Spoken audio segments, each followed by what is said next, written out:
Everybody ready? Come on, let's go. The Rick Thorne Show! Let's go! The Rick Thorne Show! Let's go! Let's go! Yo, what up? This is Rick Thorne. Welcome to my show. I'm glad you're here. I'm stoked you're here. Thanks for coming back. Keep telling your friends, subscribe, yada, yada, yada. Every week we got a different guest doing their thing, whether it's comedy, sports, music, art, all different types of people, athletes, entertainers. This week I got a special guest. We just met, actually.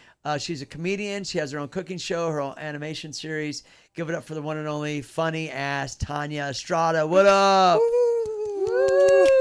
Where's the crowd at? Jeff, make some noise. Yeah, there we go. That's our crowd. Jeff's our crowd for the day. Yeah, party of one. Yeah. It's like you work in a restaurant. Yeah. Be a party of one. Depressing night. Yeah. So what's up? How you doing? I'm good.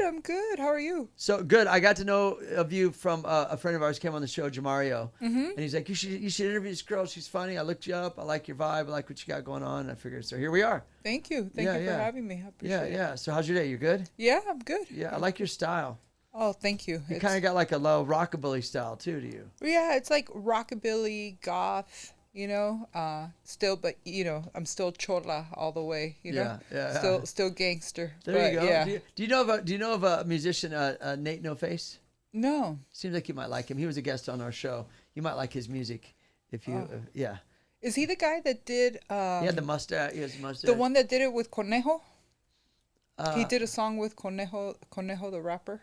Probably. Yeah. I think I know who you're talking about. Yeah, he's cool, bro. Yeah. Yeah. Cool. So listen, I wanted you to come in because you got a lot of cool stuff going on. I want to talk about comedy. Yeah. How long have you been doing comedy?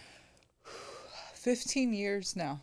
It's a long grind, isn't it? It's a long grind. I mean, you don't really count the time that, we were in the pandemic. Like, we don't really count it, but like, it's like, at the end of the day, yeah, we do count it because that was a hard time. It was. Yeah, because people weren't doing stand-up, but you could still do stuff online. They weren't. It's not the same, though, right? It wasn't the same because, I did them. I did those Zoom comedy shows, and it just wasn't the same. It was very difficult to get the people's reactions because everybody had to be muted, so you didn't really get any feedback of how funny you were, and it was just really different. But then also, too, there was everything with the censorship going on, with everybody getting censored, and the whole woke movement started happening. Remember that? Yeah, well, you didn't being censored about COVID and stuff like that, you're saying, or just censored about everything. Censored about everything. Like, nobody could make a joke anymore, man. And it was a difficult time. It was very, very hard. But I still count it. So 15 years. 15 years. Yeah. So what got you into comedy? I've always been funny. Like, I've been funny since I was little. My parents were hysterical, and my dad taught me how to tell jokes, like, very, very young. So he would tell me jokes in Spanish and get me to, like, remember all of it and be able to go tell the joke elsewhere. And so I always did that in Spanish. Did he make you do any dirty jokes? Dirty jokes, kid telling Pepito jokes, but my dad loved Pepito jokes, so he would tell me a Pepito joke. And what is that? Pepito was this character that was always in trouble, but he was always doing like nasty things, or but his name was Pepito. Like Dennis the Menace or something. Yeah, but more like in Spanish folklore, there was never a cartoon of Pepito. But he was always but Pepito jokes were a big thing. So I learned it from my dad, and I don't think I was really funny until like 6th grade when I got a boyfriend that was really funny. Like, he was hysterical, and so was his aunt. Shout out to Patty. What up, Patty? What up, Patty Furch? What up? Wait, so was there a competition in 6th grade? Were you like, if he's funnier than you, you were like, I gotta step my game up? No, but everybody was very in the bagging world. Like, I grew up in, I was born in Los Angeles, but I ended up moving to La Puente. And in La Puente, they were very much about bagging on each other. We all did it. Cutting up and, things like that. So you would watch it all happen, and I didn't start getting my rhythm, I think, more until like 7th grade, when I was with him, and just the whole rhythm of everybody ragging on each other, you know, they were so hysterical sometimes. And so I went on, and it just like became funnier and funnier and funnier. And then I ended up winning class clown my senior year. Oh, so oh, that's cool. Yeah, So were you that's- just doing actual stand-up stuff, or just kind of like on at lunch in the lunchroom ragging on each other? Oh, those shoes are busted. You look blah blah blah. That kind of thing, right? Yeah, You ragging kind of got on a reputation of being the funny girl. Yeah, ragging on each other, things that would happen, you know, that would be talked about in school. Like, you want to hear one? Yeah, yeah. Okay, this is Yeah, of this is course I kinda wanna hear fucked it. up, but Is that your? So- That's kind of your style, is ragging on when you do your stand-up. ragging, but also to, you know, being funny, passive aggressive is always good. Like, there's just different dynamics of being funny. Okay, so let's hear one. Okay, But so rag on me right now. Go no, on. no, no. I'm not gonna rag, but it's about rag, which is, you know, I don't ever really do period jokes, but this was just something that happened to me. So, in 8th grade, I had gotten my period a few years back, but in 8th grade, I had bled through my pants, and we had a substitute teacher. Nightmare, and I was wearing like white pants. Oh shit. And I went up to go get paper towels, right? And the substitute teacher yelled at me and said, "Don't get out of your seat," right? And I was like, "This motherfucker." So I needed more after I had put the papers down, and I sat down. And so in my seat, I like walked the whole way to go get more paper towels and go back, you know what I mean, to my table. And I did it a couple more times, and people were just dying. It's like, I didn't get out of my seat. You know, stupid shit like that, I you got know? you. Yeah. We do stupid shit like And they're that. like, "Oh, she's the funny one." Yeah. Did they knew what happened though? Yeah, everybody knew, you know, like, you know, How you gonna hide it? if you get your period in class, like, everybody You weren't knows, embarrassed? you know? Not necessarily embarrassed, just what am I going to do for the rest of the day? Like, my pants are, you know, stained, and, Yeah. you know, it happens to the best of us and the worst of us. But since you were like known to be the funny one, you used it as material. I use it as material. So you knew that, Yeah, I knew that. and you need that. You need to know that as a comedian. Well, you It know, helps. you think about back then, you know, I would have never known that this would have carried on now for me to actually be a stand-up comedian. I grew up in the era of where we had Mad TV, we had In Living Color, we had Night at the Improv, we had those shows, remember those Yep. night comedy shows? Yep. And I would watch those, and I would laugh, and I'll never forget, it was Wendy Lehman that I saw, and she came up and she goes, "Hi, everybody. Thank you so much for being here. I'm very proud to say that I recently stopped smoking." And everybody starts clapping, right? And she's all, "Crack." Yeah. And I was like, you know, and I'm a kid. I'm like maybe 7 years old, you know, 8 years old. And I was just like, that's what I want to do. That inspired you. That inspired me, like, for the rest of my life. It just stayed in my head, like, I would love to do that, because I'd already been telling jokes, and the power of laughter was just something that really just was my life, like with my parents, with my family, are the dynamics. We were always laughing. So I knew that that's what I wanted to do. And then in hindsight now, all these years later, I'm like, fuck, I'm a real stand-up comedian. You are. Like, and it's a trip, because, you know, I don't know about you. I know you're always up and about. You're on your bike. You're everywhere, right? Yeah. But, you know, I've been in this season where I've been taking a lot of time to myself and being quiet and isolated. I think we talked about this on the phone. Yeah. Yeah. And it's because I feel like I've been spread around too much in too many different ways, in too many directions, and too many things that have happened, traumas that I've never cleared. And in this time right now, which is so trippy, I'm like less than 30 days away from hitting my 1 year sober, like off alcohol, like birthday, you know? And how do you feel? Lately, I've really felt like I want to drink really bad. Really? Really bad. What's making you feel that?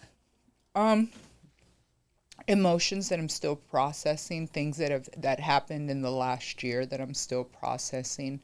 And it's, the crazy part is to get to this point is I always knew is I have to feel my feelings. I have to feel these things because, when you smoke weed and you drink, you numb a lot of feelings and a lot of resolution to things that have happened, right? Yeah. And you just kind of like shove them away. Even smoking cigarettes has an effect to that. It shuts down the emotion. Not at the level of drinking and drugs does, but it's definitely it definitely masks the feeling and the emotion for sure. It does. It does. But not at a level like drinking, obviously. No, not at a level. And in AA, they let you have cigarettes. They let you have coffee. Like the two things. They're. I don't know. I love coffee, but damn, that shit tweaks you out. You know what I mean? Like coffee will tweak you out. Like if you haven't drank coffee, black on black coffee, man. That's it. Like I like my men. Like I was getting ready to say the same thing. Bad habit. Took Bad the habit. words out of my mouth. Actually, I'm recovering. From What, from the coffee or the men? both. So much so I've been putting. So the coffee triggers you to go another way, like the alcohol does. Black on black coffee. I'm like, you know what? I need to start creamer in this bitch. You know what I mean? French vanilla is what I like, but it's thrown out there. Yeah, French vanilla. Yeah, there you go. So you were processing a lot that's made you. So we talked about this on the phone, but you were like, when you say, and I want to back up for a second, real quick, because there's something you said earlier I wanted to comment on, is the power of laughter. Power of laughter. As a comedian, it's like you're never, because I've been doing comedy 6 years, but I felt like I've been in front of a camera my whole life. I've been in front of crowds my whole life. And I've always joked it too. I've been the dude at school and had a personality. But there's something about laughter where you get a laugh and it's not good enough. You want another one. You want another one. If you could keep, there's got to be another laugh in there somewhere. You never really feel like there's enough laughs. Do you ever feel that way? Yes, and that's the important part of structuring your bits so that they do get that many laughs. And I know where I left off of where I was isolating. What it is I can't believe I'm a stand-up comedian is I'll be isolated and then I'll get up and I'll go out. And then like I realize, oh fuck, like I'm a stand-up comedian. And like last night I went to my show. I'm not always on my show, but last night they were like, you want 5 minutes? I was like, okay, like, and it felt good. Like, I don't know what I'm going to say, but I'm going to go up there and do it. And I still do it as I know that I've gotten to this point. Like, I'm a real comedian. Oh, so what you're saying is that it's weird that you're isolated yourself, rehabbed yourself from drinking and drugs and all and things that were bad for you to reprogram and rechange your life. But then you're like, oh, well, then I'm thrown back out here to do comedy. It's a weird thing for you. Is that what you're saying? It's not weird. It's like I have to be present and I have to realize, oh fuck, I'm Tania Estrada. And it's a weird thing to say that. Like I don't think I'm all fucking bad, but I know. Oh, I wake up in the morning, I'm like, I'm Rick motherfucking Thorne as I'm brushing my teeth. You know what I Rick should Thorne, say? bitch. Brushing my teeth. I need to start doing that. Yeah. Wake up in the morning. Tania Estrada, bitch. I'm Tania Estrada, bitch. Ready. So I guess it's coming into that season of like taking it all in again. Like fuck, I really am a stand-up comedian. So it's. Do you find new material being your material? Well, two things. Do you have different material now that you're sober compared to when you weren't sober? Is your material kind of along the same lines, or is it different? The comedy is now more cerebral, as opposed to like jokey jokes. It's more thought out jokes. Don't use big words around me. Sorry, you know what I mean? Two word syllable maximum. Yeah. 4.0 over 4.0. Yeah. Okay. Oh, okay. No. Yeah, well, our scale was to 12.0. Oh shit. Yeah, so I have a 4.0. Oh, okay. So, well, yeah. You know what? In LAUSD, dude, that's like honors. So your material, did it change? It changed. What did that word mean again? Cerebral. Yeah. It's of the brain. Like the comedy is more, it makes you think.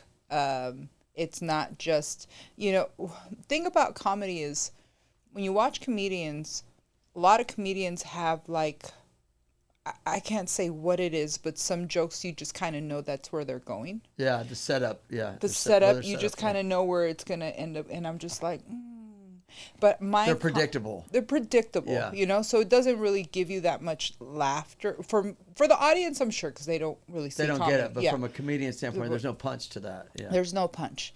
But mine, I like to do it where you have no idea that that's what I'm about to say. And it makes you think like, how did she go from here, take it over there, and end up over here? And it makes it funnier because it's thought out.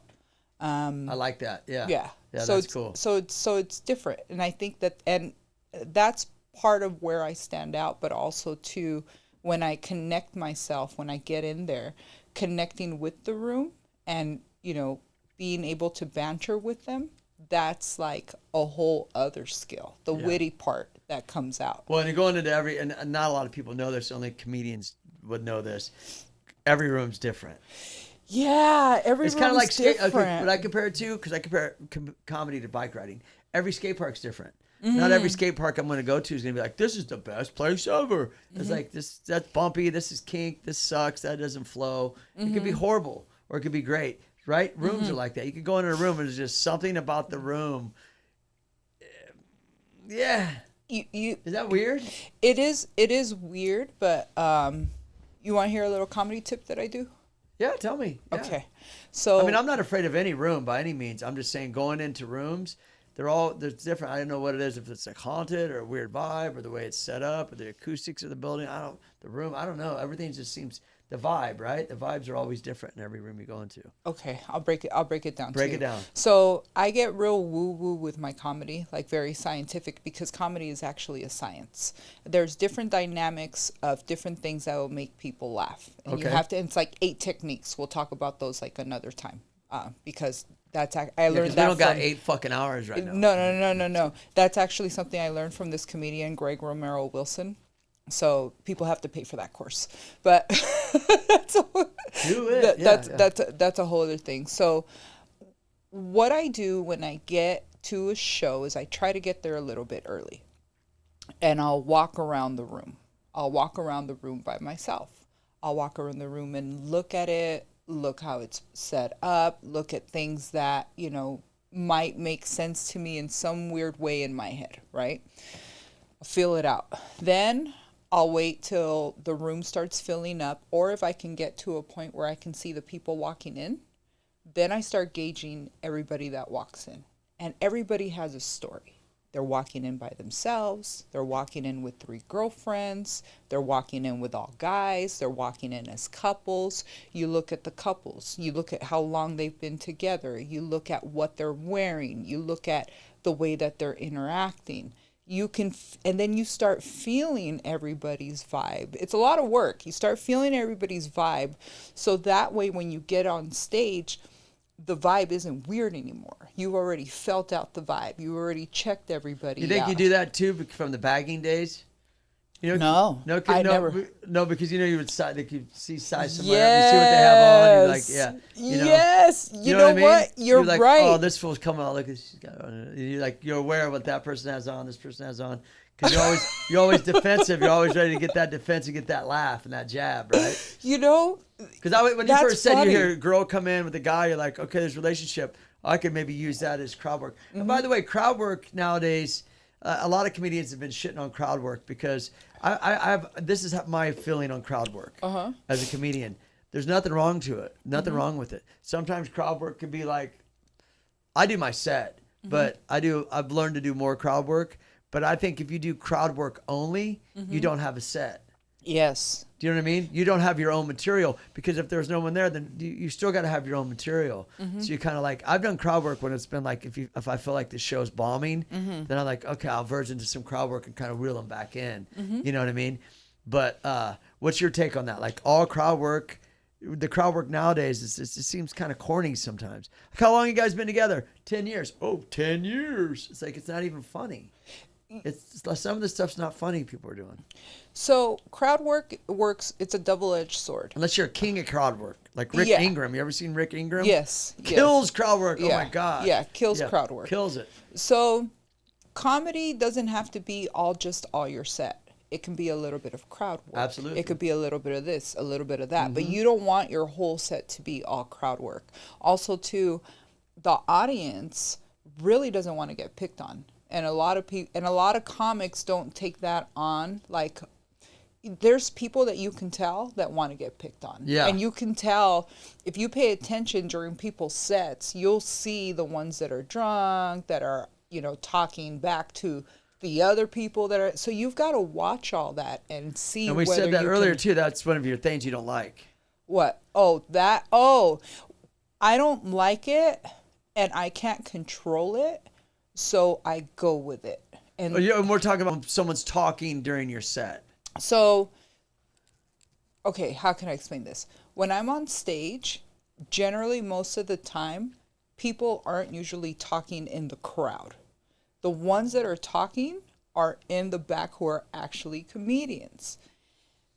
And I think comedians don't understand the respect that they need to show for each other. Like, if you're going to be on stage, you want me to watch your set, because I can potentially, you know, book you on this, book you on that. I have a lot of little shows that I run that a lot of comics don't know about, because it's just easier to place the ones that are the funniest up, right? So what it is, so I have this show at the Long Beach Laugh Factory. I've been working with Mel Garcia, who runs KLOS, Fraser Smith show, for like the last 2.5 years. It's with Paul Rodriguez, the Spanglish show. Now, we've been given a platform to showcase Latino comedians at a amazing comedy club. And comedians come in that haven't been booked on the show, but they're coming to socialize, and they think it's like every comedy show that they show up to, and they just want to talk to each other. But back there, it's so quiet, you can tell that people are talking, and you can't really hear the comedian, and it irritates me. I bet. It irritates me so bad. And I want to tell them, shut the fuck up, but I can't, you know, like, Yeah. I have to have tact, so I have to swallow it. And so a lot of the times when I go to a comedy show, I try to sit by myself. And I'm not trying to talk to anybody. Well, yeah, I mean, if they're there to show up to try to get on the show, it's like, shut the fuck up and listen and show some respect to the other comedians if you want to be up here. Because what if you're up here and someone's talking on your shit? You're going to be like, dude, what's the point of this shit? You know what I mean? It's not all about you right now. You know what I mean? Yeah, I get it. And comedians, I think, don't have someone that has said that to them. Like, hey, listen. I'll say it right now. I don't give a fuck. We're saying it right now. It's like, shut the fuck up. if you want to be a better comedian, shut the fuck up. Yeah. And listen Yeah. to what everybody else is doing. This ain't an open mic, bitch. This ain't open mic. This is a real show. This is a book show You know how that open mics people are are. coming to. Oh, yeah. Oh, my people on their phone and shit, and they're talking, and you're just like, Open mics, man. What a room full of people that just want to watch you fail. Like, you know, they're just waiting to watch you fail so they could go up and have their turn. I get it. You know, should be called mics- open psych. Open psych. Bitch, you ain't funny. Psych. Yeah, and it's awful. But so that's like a huge pet peeve I have is, and that's why when I sit in a booth, I don't like comics coming to sit with me. Like, I sit with usually one person. That's about it. We don't want comics coming to sit because they want to start talking. They want to start talking business. They want to start, and it's like, this is not the time to do that. Yeah, Like, yeah. They're trying to hustle. And, yeah, They're trying to hustle. What's Paul Rodriguez like? Is he cool? Yeah, he's cool. I know his son, P-Rod. Oh, you do? Yeah. I've known him for a very long time. Pro skater. He's cool. Yeah. Yeah. He's super cool. The brand Latin Kings of Comedy, which, you know, is his, and I guess it's still his, got bought out by Chicano Hollywood, which is the new conglomerate for Latin Hollywood media and, you know, production. Cool. And they picked up that brand, and they realized they've never had a female. So they made me the Latin Queen of Comedy to go with the Latin Kings of Comedy. So when there's big shows like up north, there's the Latin Kings of Comedy brand, I get to go on those shows. Sick. Yeah. And then after that is when we were able to start doing this show here. He also had me in his movie Holy Cash, which was amazing. I got my little cameo in there with Louis from Manic Hispanic. Oh yeah. That's my homie. Yeah. And Did you get your SAG card? yeah, I have my side card. Yeah, there you go. What's up? Yeah. And then Max Silverstein, who's and his brother, who's Andrew Dice Clay's sons. So we're on that little scene together. Oh, sick. So yeah, I've known Paul for a few years. What was that called again? What's that movie called? Holy Cash.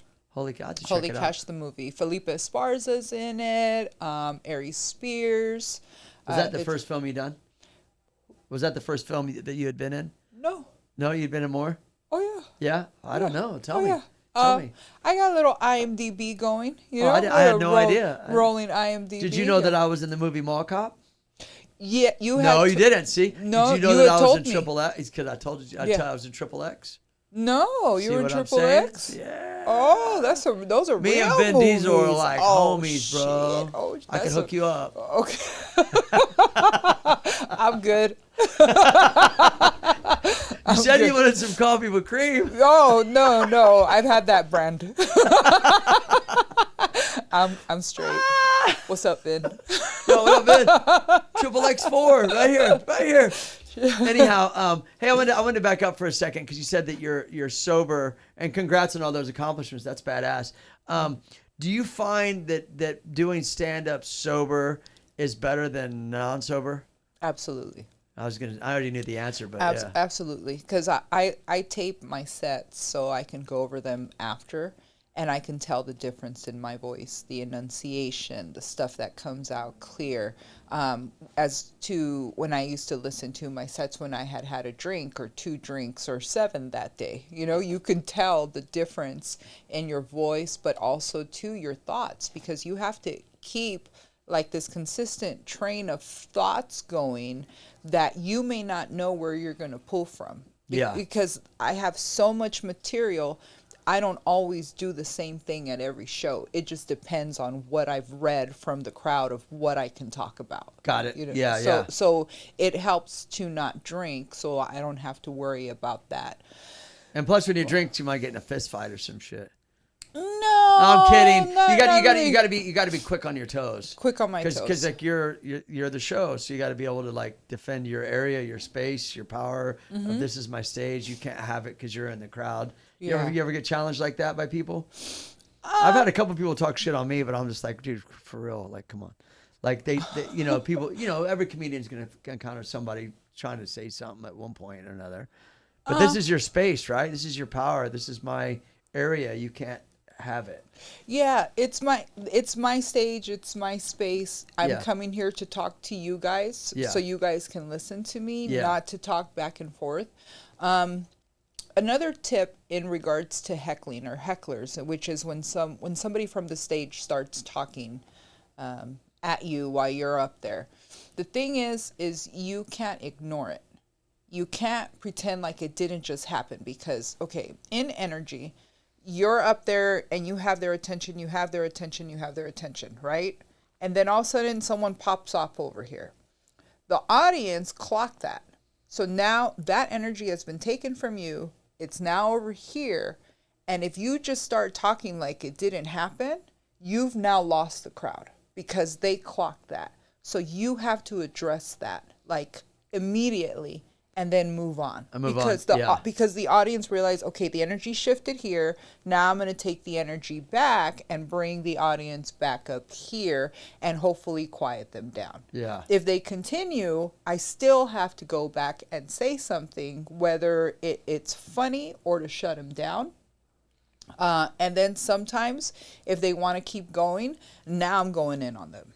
Now I'm going in. Yeah. You know, and now I'm ragging on them. Yeah. You know, in a way that's not disrespectful, because you can't be disrespectful either. You still have to be play funny to kind of shut them down. Yeah, you do. Yeah. So, yeah, it's crazy because people get triggered so much on like, it always blows me away that like people that go willingly to a comedy show and then they get like, they just don't understand that like it's just comedy. That like they're going to get like, you might not agree with everything you hear, but you kind of got an idea of what got yourself into the situation. You know what I'm saying? Like you went to a comedy show to see comedy, and people I think get triggered and take a lot of things super personal. But then again, some comedians aren't funny. They may say some stupid shit that's not funny, and it's not funny. You know, That some people have never really been to a comedy show. Some people get too drunk before a comedy show. Sometimes it's a combination of both of them. They've never been to a comedy show and they show up like rip roaring drunk. So now and the whole time they've been telling whoever they're coming with, oh, this is what I'm going to say, and if they pick on me, and so now they get themselves amped up like they're going to be part of the show. Yeah. And that's usually what happens. I've seen situations with comedians go really bad where things start turning where the security guard is throwing people out. Yeah. Now the people are arguing outside. Yeah. And I just watch it like, oh, damn. But I think it also has a lot to do with the way that the comedian handles it on stage to try to diffuse it, if at all possible, before they get thrown out. And then it's just a combination of a bunch of things. Like, you don't know what that comedian is going through that day. Like, that day may not be their day. Yeah. You know? And they automatically be like, get him out of here or get him out. And it's a gamble. It is. It is a gamble. And you know what's even another situation with comedy is doing a show that's not set up for comedy. Mm-hmm. I've done that before. Like, hey, we want you to host a comedy show here, but we normally don't have comedy. Those ones are the worst. Like where? Like, well, I mean, I did it. Okay, like it was cool. I got offered to do it because I used to do my own show, put on my own shows too, right? Mm-hmm. And so I did a comedy show at Woodward West, which is a place where they do like skateboard camp, BMX camp. They want to do a comedy show, but the crowd really wasn't there for comedy. Mm-hmm. So it was a tough show. Yeah. So you got to be the shows that really are good are people that want to go see comedy and laugh. Not like you're hired at this gig that we really don't do comedy, but we want to have a comedy night, and it's like brop. Those are tough. Those are tough shows for me, at least. They are tough because a lot of people don't understand like remember I was saying, it's like a science. Yeah. And there's a science to the audience too, for them to be able to feel comfortable in order for them to laugh. Not only that, but also the audio is very important. Like, if totally. You don't have good audio, like, you're already, you're going to fight a battle. Yeah. But the other thing is having them sat comfortably in an area that's usually enclosed and no lights on them. They don't want, for some reason, people don't laugh if they have lights on them. But if you dim it down, and if when you see a comedy you're really place, breaking this down, huh? Dude, this is what I've been doing for years. One thing I love learning, and I love learning why, and I love learning how it all applies. Yeah. Because then it makes sense. It makes sense to me. And yeah, so yeah. Making people feel comfortable is the main, yeah. Making them feel comfortable enough to laugh. And then also, too, you have to set up a spotlight on the comedian, because that's the only thing that should really be lit up. And so when people are like, oh, yeah, let's throw a comedy show. It's hard. And this sports bar right here, and when the speakers on the sports bar, speakers we got JBL speakers on tripods, and there's not really like a crowd. They could kind of like sit at their tables, and it's like those ones are like those are hard. I've done those before. I'm just like, why did I drive to San Dimas for this shit? Oh my God! I remember I had to do this comedy show in Compton at this sports bar, like Compton, like border. I forget, I don't know if it was Linwood or something, and it was some little sports bar. And it was kind of big, and the Lakers playoffs were happening. And they wanted us to do comedy at this time. Hey, quit watching the Lakers. Yeah. Over here. Yeah. Oh, man. They should not have TVs on at all when you're doing a comedy show. But could you imagine turning off the TVs at a sports bar to put on comedy while the Lakers are playing, on the playoffs? It was just like... First you forget my ketchup with my grilled cheese, and now this comedy shit. Turn on the Lakers. Yeah, yeah. And nobody's going to want to hear comedy. Also, too, I've realized, because we've tried doing comedy at bars, and I've realized that bars are not a place to do comedy, because people are there to drink, to think, to meet up with someone, to drink, think, plot, strategize, figure stuff out, or they're just there being sad, mourning, crying. And the last thing that you want is this motherfucker over here talking shit. Yeah. Hey, is that Jack and Coke? You're shaking Jack and Coke. Yeah, I mean, and you get there, to set up, and you have people that have been day drinking like all morning. You know what I it's mean? the worst. Just like they don't want it. They don't want to sit down for comedy. I used to do a comedy show at the Rainbow Bar and Grill upstairs. Oh yeah. And it was a pretty good turnout. We had pretty good turnout because Fat Mike from NoFX did his first stand up ever there. Oh. I'm friends with him, and we helped we went over to his house and he did his routine and stuff. And I'm like, yeah, dude, this is gonna be sick. And I did that for like about a year. But it's booking the shows. That was different though, because like I had like Dean Del Rey and Sam Tripoli and people that I've met like hanging out in Hollywood and stuff like that. Mm-hmm. A lot of people coming on the show. Joe Jimenez, a lot of these good comedians. And so it was cool, but it's hard sometimes. It's easy to book the show. Mm-hmm. It's hard to get people through the door. It's like the show you had the other night, and sorry that I couldn't stay. Oh, But no was that a worries. rough one? No, it was good. We had a good turnout. You did? Okay. for the little bit of advertising that we did. We didn't advertise it in time, but you know how it is. You could book your show, and you can say, "Yeah, this." Then you're like, get and people, yeah, come. And it's like, you want your friends to come, but you want like people to come, like just whoever. You come want check this out. You want people that you don't know to come Exactly. and come enjoy it. Exactly. But you do want your friends to come. Yeah. But for me, it makes it hard because I don't want to invite everybody because some people don't know how to behave. And it like my friends that I've known like for years. Oh, got it. Like they like blackout drinking by like 2. And I mean, who does it? But I mean, if you're going to be out and just they just cause a ruckus, and it's like, that was my friend, you know, like that fucked this up for everybody. Yeah.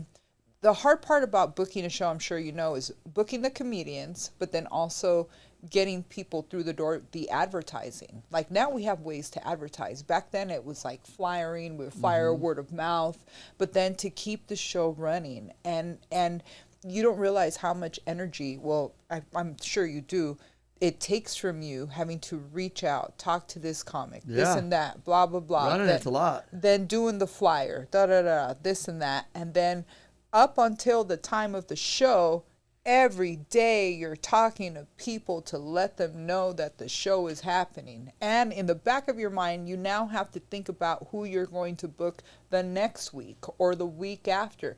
And it's like, and I'm like, I can't do it. No, like, it's hard. It's hard. Unless you work at a club like the Improv or the Comedy Store, the Laugh Factory. Like those are the big 3, right, up in Hollywood, but especially the Comedy Store. Great. Obviously, we already know what the Comedy Store produces and who's been through there. It's amazing, iconic. But that club also too, sometimes it sells itself too. People come in town, they want to go to the store. But sometimes those shows too, sometimes it could be hard for them too, I think. It's just a timing thing. But I think when you have a club, I guess I'm not trying to contradict what I'm saying here, even though it sounds like it. If you have a club that's known for comedy, you're more likely to sell a show out than like, oh, come down to like Bob's Sports Bar. I'm throwing this comedy show. It's not set up for comedy. And people want to go there and eat, and they're like, "Huh, comedy show tonight?" We didn't, Yeah. It's not really like my setting that I enjoy. Those shows are tough. Ultimately, though, I would rather just be hired for a show than put on my own show. It's tough. Yeah, it's tough. I did my own show because see, when you're coming from bike riding and then into TV hosting and into movies and then having a band. But people know you as this bike rider, and you're always, oh, now you're a comedian. It's like, no, like I'm seriously like study this shit. This is another thing on my checklist that I wanted to do. So for me, throwing on shows in the beginning, I did that for a couple of years. It was good to let people know that like I'm serious about this. I'm not trying to come in and make all this money. I'm not trying to do all this stuff. Like I'm just like I want to perform, and I have this opportunity. But I've learned all these other skills of putting on a show. Putting on a comedy show is actually relatively really easy, to be quite honest with you, compared to an action sports show, compared to a band, compared to the other things that I've done. So to me, it's like comedy didn't seem as difficult at not even when you're putting on a BMX show and you got to bring your own ramps and do all this. It's a way different thing. So to me, it seemed easy. And I did it because I would probably do it again. But because I wanted people to know, like, I'm serious. They're like, hey, hire me for a show. Come on my show. Maybe put me on your show. kind of understanding the language of it, you know? Well, so there's a few things. Okay, so when you do a show at a club, usually the door is for the club. You know, they're just letting you put on the show, right? And putting on a show, a comedy show, for any comic that's starting off is one of the best things you can do because it's an excellent networking tool for you to have a workout room and also have comedians that come through that you get to know. And because you put them on and give them time, you never know later on what show they're going to do or what opportunity where they end up calling you and being like, hey, you want to come do this show? Exactly. Because they pass off the spirit stick in a sense. It's right? good for networking. It's good for networking. Yeah. The other thing with when you see shows like when they do them at a restaurant or like another venue that's not a comedy club, what works out is that comedian has gone in and done some kind of a deal with that place to try to make it a comedy venue. The place usually doesn't have a lot of business. They could use the business. They'll help with the seating, like making the seating look more like a comedy club, and they'll help out in that regard. And now you can charge $10, $20, and now that goes in your pocket. And the beautiful part about that money is that you take that money and you pay out the comics that came. Yeah. Because you always want to try to put at least a little bit of gas or a little Even bit if of it's money. like $40, $50, 20, whatever. $25, $40, $60. Hey, thanks for coming out. Here's your gas. Yeah, here's your gas. It's it's a nice thank you, and comics really appreciate it when you put money in their pocket. So when there's a show that they're doing, they'll be more than happy to put money in your pocket. Yeah. So it's great, and I think with doing comedy shows, it always works better when you have someone else helping you do it, because the load on one person is so much. It's a lot of work. And I didn't mean to downplay it and say that it's not hard to do, put on a show. It's hard. It is. But compared to like other things that I've been part of, and I'm also in a band and I run my band and the logistics with that and, getting everybody and all the gear and the sound, and there's a lot to that as well. They're just different. They all take work, but they're just different amounts of work. I wanted to back up though about something about crowd work. When I grew up, for me, I grew up watching like the legends like Richard Pryor as a kid and George Carlin, because my mom watched them a lot and we got to watch whatever we wanted. And they never really did like a lot of crowd work. They weren't really like crowd work people. So I think that's something for me that I'm learning to be more as, because I looked up to those guys as like, this is my, it's kind of like, maybe I look at comedy like I do writing. Like, this is my writing. And when someone asks me to do a request in the crowd, I'm like, I'm not doing a request. There's no crowd work here. This is my writing, so I'm trying to learn to balance it. What's your style like, though? I mean, you said it before. You kind of like, you say you're all different bits and pieces, but do you incorporate that quite a bit? I mean, I know we dabbled on that, but like, is that really a big part of your set, or is that like the crowd work part, as I'm asking?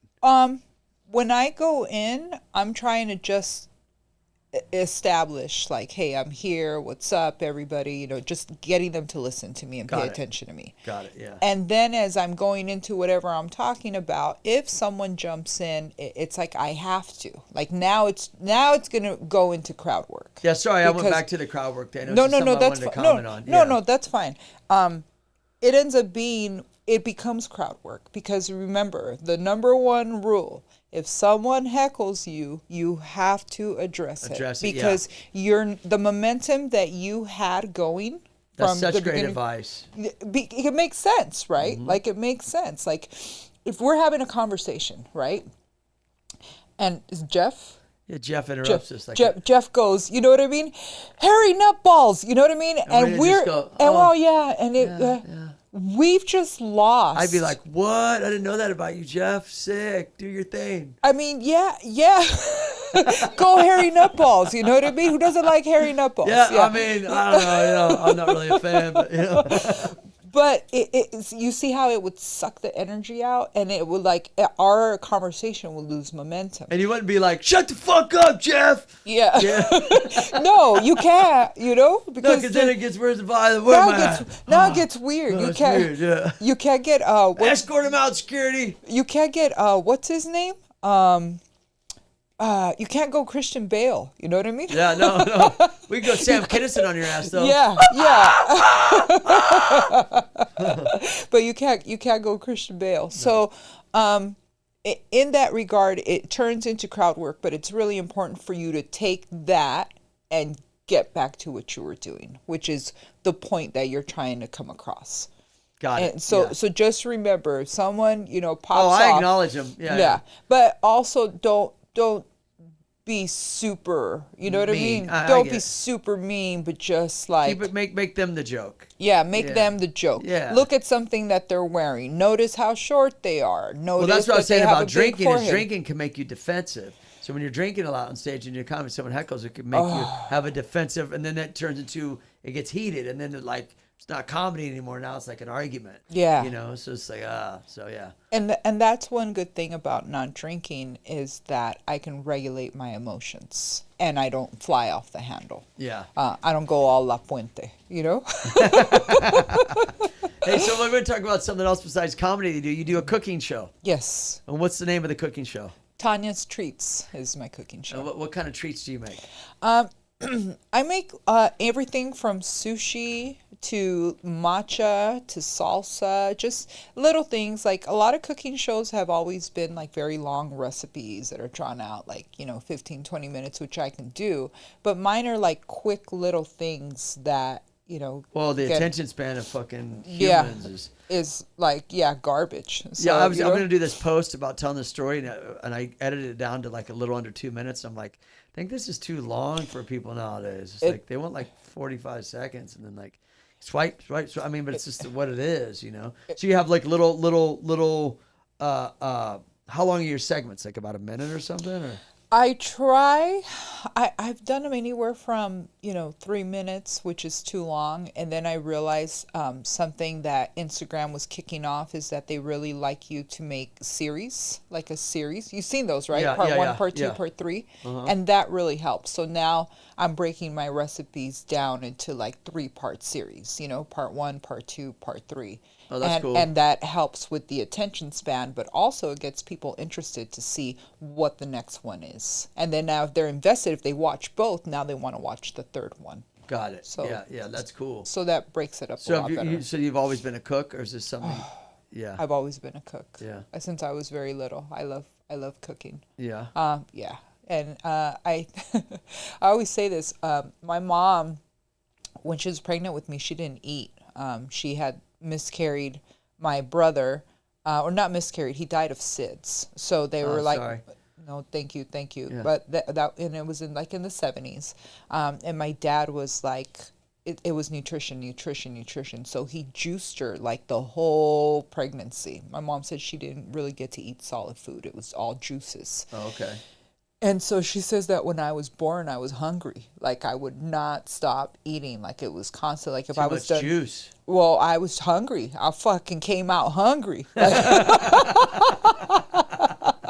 Hungry. Like, Yo, I was a little fat bitch. You know what I mean? When I was growing up, I didn't walk. I rolled. You know what I mean? Through the house. Like I was big, and I was eating a lot. And then I think it was and then plus like my mom. I'm sorry, Mom, but it's true. My mom's cooking sucked. Like really? My mom didn't have like a knack of like, okay, it's time to turn this down, or this is like too dry, or she didn't have a knack for that. So the food was kind of. My dad cooked really good, so I paid attention, and once I started learning and was able to get in the kitchen, I was like, I went off, I was baking, and then when I learned how to read, that's when I first baked my first cake. Well, that was like a couple days ago, right? Yeah. 5. I'm a day 5. No, there's an art. There's an art to it. There's a certain kind of energy you have to put into the food too. Yeah, love, a lot of love. I put a lot of love into my food. A lot of energy. A lot of thought. I'm really into healthy, clean eating. So that's another part that goes into what I'm doing with my food. Like even prepping my vegetables, it's like a whole like thing. Like I clean them, you know, with like vinegar, baking soda, yeah, you know, that like gets all soak. the- Yeah, yeah, gets everything yeah. off, and then you know, like it's a whole routine. And so I've always like loved Julia Childs and Martha Stewart and grew up with those cooking shows. And, you know, I had my own Betty Crocker cookbook, you know, and I just knew Who that the that's what fuck's- I wanted never, to do. What's Betty Crocker look like? I don't know. I don't know. Look that chick up. Betty Crocker, what she really looked like. Yeah, How what's we Betty know, look like? you know, we have Aunt Jemima. Yep. We know what she looks like. Yep. We know What's what Betty look like? Debbie's, you know, we know what Debbie's looks like. Yep. Remember the little sandwich Oh, cookies? yeah, Little We know what Debbie's, yeah. Yeah, little Debbie's. But so I wanted to take that on, and who knows, maybe I'm like the face of like what Betty Crocker would be. You know what I mean? Like in the sense, because you've seen the aesthetic of my Yeah. show and how I've made it look. Yeah. And that pattern was actually inspired from my Betty Crocker cookbook because it's in a red and white plaid. Oh, And so there it is. that's where it kind of came from. Also, too, I wanted to look like a picnic table slash chef. You know. Yo, hey, and you incorporate comedy. Yeah, and I incorporate comedy into the cooking, which I think it's something that hasn't really been done before. And that's what I want to do. Like if I can. Oh no, all the cooking shows are what's his name all mad. He goes, seriously, talk to me like that. Get out of here. He sends people to the room like Gordon Ramsay. Yeah, he sends them to the room like he's a dad. Oh, fuck off. Go upstairs like he's a dad. Yeah, Gordon Ramsay. I mean, I crack up on that shit though. He's like, oh, get the fuck out of here. He tells him, go upstairs or get out of here, or whatever he says. It reminds me of like that dad. I don't fucking go to your room. You know what I mean? He's always sending people to their room if he doesn't agree with them. Yeah, Gordon Ramsay. That guy scares me. Like I don't know. I mean, I think things get magnified too. You know, and the people want that character. He might be a super cool dude, but then like the character on TV, that's what gets them ratings. So they magnify it. You know, and the power of editing. You know, but I'm sure like he's probably passionate about what he does and cares about what he does, and that's just it works for him. Shit, they're huge. He's huge. But I just think it's funny. It always makes me feel like it's somebody's dad sending them to their room. Yeah. You know, like oh, you fucked up that grilled cheese. Go to your room. Yeah. You know, I think too the level of his cooking is so amazing and his recipes are so amazing Yeah, that he has the power to be like, get the fuck out of here, you know. Yeah. And that scares me. Yeah, but you never know. There might be someone, you know, I don't know. He might meet his match one day.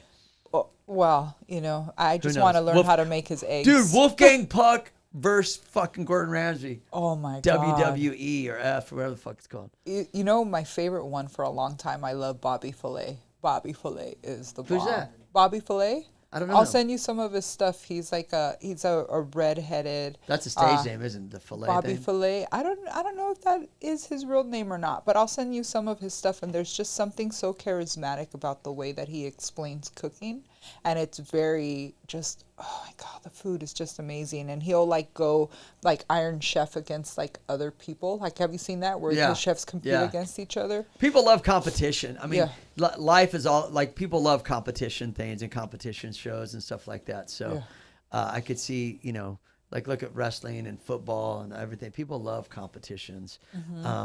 So who knows, man? I'm telling you, the Wolfgang Puck, fucking Gordon Ramsay arm wrestling match. Yeah. Have you eaten at the restaurants? I have. Me too. Yeah. Yeah. My son wanted to go when we were in Vegas. Yes. And we went. I met Wolfgang Puck a long time ago before he blew up, like really blew up with Vans back in the day. Like it must have been like 1998 or something. And Vans did an event where they were opening a skate park, and he was there and made some stuff. And I was like, "What's your name?" He's like, "Wolfgang Puck." I was like, "What?" Okay, cool. That's cool. Yeah. But I also want to talk about something else and make sure. Where can they see your comedy show? Obviously on your Instagram, right? Oh, you can find me. My social media is Tania Estrada 334, TaniaEstrada 334. We'll on say Instagram, it again at the end too. Yeah. TikTok, Snapchat.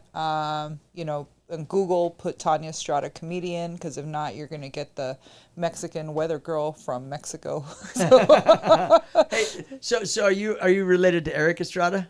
No, but I finally got to meet him. Did you? I got to meet him last year. That's yeah. cool, man. Oh, he was awesome. And when I told him He my still looks last, kind of good, doesn't he, for his age? fuck yeah, he Yeah. still looks good. I met him at Saddle Ranch probably 10 years ago, and I was like, damn, he looks younger now than he did when he was on the show. He looks amazing. He's spry. Yeah. I got a signed Ponchavello, like, picture of him from the 70s in Oh, that's black and dope. white. And then he gave me like the special, like a real CHP badge, he got him made, I guess. Oh, and, that's cool. And maybe it's not real CHP, but he got it done like die casted or whatever. And Keep he that in gave your it car to if you me. ever get pulled over. Be like, yo, I know Ponch. You know what? I didn't think about that. I You should. What's the I name of should. your show? Do you have a specific name for the cooking show? Tanya's Treats. Oh, you told me that. Yeah, TANIA apostrophe S Treats. My bad. You said that earlier. Yeah. No yeah. worries. On YouTube, it's Tanya's Treats Cooking Show. And I have a channel that I started there, but I haven't been posting episodes. But I will. You know how that is. No, I get it. You're a busy girl. Also, too, one other thing that before we get out of here, I'm going to talk about is you're working on some animation series. And you sent me a couple of these things that are pretty fucking funny. Thank you. Like, what exactly is going on with this animation thing? So I'm working with a company called Showrunner. It's like a test group of people that are interested in their software. And I used to be a Microsoft systems engineer, and Cisco routers. So I'm really good with give me a software and I'll figure it out. Oh, wow. And so they've given us this software to work with where we can animate our own scenes or do our own animations. And I've been working with them for a few weeks. And I've been using it to come up with my own things and my own ideas. Dude, it's funny. Thank you. Yeah, Right? yeah. I think I did. I think I did. The good. one you had where it's like, yo, I don't know what it was. This guy calls and says, thinks he's talking to his girl, but he's talking to the girl's dude. Oh, He that goes- one. He goes, I've been paying half for rent, half for a car. He goes, oh, you've been doing that? Oh, no, this is actually her brother. That was pretty funny. Oh, thank You you. know what I'm talking about? Yeah. Yeah. Yeah. Is that going to become like an actual series you're going to do, or is that? So we have these meetings like every Thursday, and last week they told us that we now have the ability to put out our own show because we've been doing these clips along, with the program. It's like a bunch of coding and Did a whole you create thing. the characters too and everything? The characters are preloaded in the software, Got it. but I get to customize them or pick different things to them if I want to, or just take that character. The one thing I'm learning right now is how to upload like a visual representation of someone and make them a character, and then taking their voice and downloading it into the system. So now when I create an animation, it'll be their actual voice that that's takes cool. over. But we've just been greenlit to do our own show. So right now I'm looking at the contracts and just making sure that with them that whatever I create is my own intellectual property, which Of is course. which is important, and what are the parameters of how I can release it or talk about it or show it, and they're giving me the green light on everything. We're it's yours, it's yours, it's yours, Sick. and I'm really happy with it. It's looking Adult good so Swim, far. here we come. Oh my God! If I can take my mind and animate that, That's what and it'd be on Adult Swim. yeah, right? and you've seen the pieces that I've sent. Remember Elon Musk and Mike Tyson That was and funny. Michael Jackson. Yeah, yeah, The way that no, I know no one's gonna create that. I know no one's gonna think Yeah, because you to have that. your own, and I like that because you get influenced to do something, but then because I talk about this with other people, is you're influenced, you're not imitating. You're still there's an influence here, there, and there, but this is still my shit. This is still my mind, and Yeah. so you have to make sure that you get credit for what you do and get paid for what you do and own what you do. Your own properties is what we call them, right? Own your Yeah. own properties. own my own property. So yeah. so now the way I'm looking at it now is that I can actually create a whole cartoon series for another comic or for another person. But first I'm creating this one for myself. And Awesome. I'm really excited. Dude, Really you're excited. busy. You're busy. Comedy, putting on shows. This is the animation, the cooking show.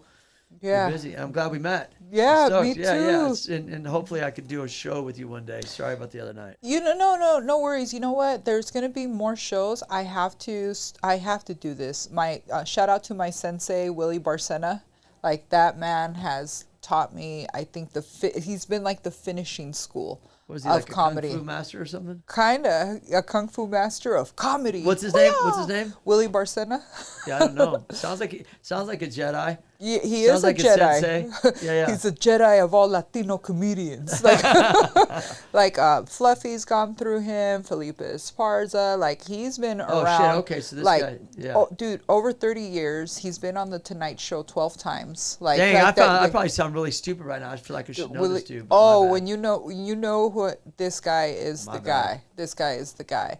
And you work but with yeah. him. Yeah, I work with him, but he's the one that like helps me with which direction my comedy should go in, and he's like, you need to start up your own rooms again. You need to start up your own rooms again, and he like pushes for that. And I feel like if I don't have a room started, I'm gonna get yelled at. So that's why I started. Well, that room. I think the rooms, to back up what we were saying about putting on a show, having the room is good because as a comic, you're always wanting to be, you want time, you want to do a show, and you don't want it to be just an open mic, you want it to be an actual show, even if the show is like / open mic / crowd, like something to give you something to work off of. So I get it. That's cool. What's his name again? I'm sorry. One more time. Willie Barcena. Fucking Willie idiot. Barcena. Everyone's gonna you'll look. no, You don't you'll know see. Willie? I know him now. You'll Okay. see. You'll see who he is, and the way he structures his comedy or the way he does his comedy is just so amazing. You'll see what I mean He's about like a wax expanding. on, wax off kind Oh of. man, yeah, the way that he goes through. But you know what? We should talk about like, okay, we're gonna do comedy. So comedy is something you do forever. Once you get like the bug of like, I'm funny, I like being up on Yeah. stage. It's not something that you're gonna ever put down. No. I've learned that. So we should really talk about or look at like maybe doing a once a month comedy show. So it's not so crazy. And like getting different people to help with different aspects that'll make it easier for us to just kind of. And I listen. I have time to do that. And Jeff, I know we got to get going. Just give me 2 minutes. Is this? I want to just do it at a venue that would be cool. Like in other words, like I did one out in Redlands at my friends. They had a bar out there, and it was cool. And they had a stage and stuff, but it still really wasn't set up for comedy. I respect that I got to do it. A lot of comics made the ride out there. It was far. The Rainbow Bar and Grill, that one was cool. I'm all about it. I like putting on productions. I like having a sense of promoting what I want to do because I'm a DIY kind of guy. So having a spot that would be cool. Like I even pitched a show for the Comedy Store at one time for the Belly Room, but it didn't happen. But that doesn't mean that it won't happen. It's just I'm down if it would be a cool venue. If it's like, and no disrespect, but it's like if it's a pizza place and it's on Thursday and I'm standing on the ground and there's no stage, it doesn't feel like anything. Those are hard. I've done them. I just don't like them. Yeah. You know, I'm not shitting on it. It's just not my thing. I would be down to do something though. And I looked at places like 3 Clubs and these places to put on, but you had to pay to go into these places and stuff. So, I mean, I'm down if there's a spot. I would definitely be down to do a show with you. Let's look for a cool spot that has like a good amount of seating. Let's talk about the dynamics. The one you haven't met Metal Sanaz, but that studio was really cool. Where I did that one. That one. That one was really cool. Like once you get inside, you'll see it next time. Yeah. But it'll give us time. Look, we're about to go into holiday season, right? The year's pretty much over at this point, so we'll gear up. Dude, and I'm always this on vacation, for bro. February. Yeah. Yeah. Me too. In my head. Yeah, let's talk about it later on. But All right. But can you let everybody know where to follow you again? This is your camera here. If you want to let them know your Instagram and stuff. All right. You can follow me at Tania Estrada 334. That's TANIA ESTRADA 334. That's on Instagram, TikTok, Snapchat. Pretty much everything. And then my YouTube for my cooking show is Tanya's Treats Cooking Show. And that's TANIA''S. Add me. It's a new channel. I'll be uploading more stuff, to that channel as I do more episodes. And then you got any, just real briefly, do you have any shows you want to promote right now that are coming up maybe in the next couple months? Just the Long Beach Laugh Factory. I'm at the Long Beach Laugh Factory Wednesdays with Paul Rodriguez. Show starts at 7:45. I'm also check out at LRM Management. That is Concrete's management team. I work with them and I'll do shows here and there. So follow them so that way you get our schedules of when we're going to be on. And yeah. Cool. Cool. Awesome. I appreciate you coming in. It was finally nice to finally meet you face to face. I know we've been Thank you. talking for a little bit, but Yeah. yeah, man. And everybody out there, follow her. Go check out some of her shows at the Laugh Factory, right? The Laugh Factory. And follow her cooking show. And keep watching. Tell your friends to subscribe. I really appreciate you all for watching and listening. And I always say this every day of your life. Stay red. Ah! Everybody ready? Come on, let's go.